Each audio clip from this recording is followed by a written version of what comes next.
Welcome to the Slop Temple. We pray this video helps. You're starting in the taskbar settings. Right-click the taskbar and choose taskbar settings to go directly to controls. You do this because the options live there and bypass control panel navigation.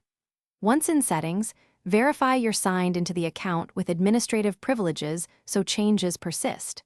Make sure to close or minimize full-screen apps first, otherwise the interface may not respond. Now locate the Automatically Hide the Taskbar in desktop mode.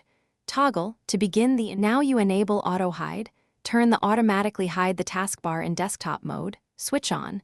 This makes the bar slide away when idle. You do this to reduce distraction and free screen space while keeping quick access when needed.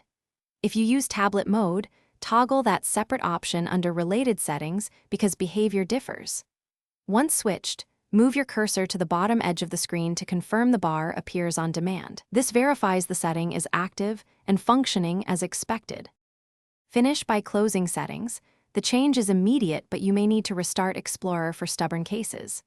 To do that, open Task Manager, find Windows Explorer, choose Restart. This reloads the shell and ensures the taskbar respects the toggle. If the taskbar still shows, make sure no app is set to pin or keep it visible. Some utilities and presentation apps override auto hide. As a quick troubleshooting tip, disable such apps temporarily, then re-enable one at a time to identify the culprit. Thanks for watching. Consider subscribing if we helped you.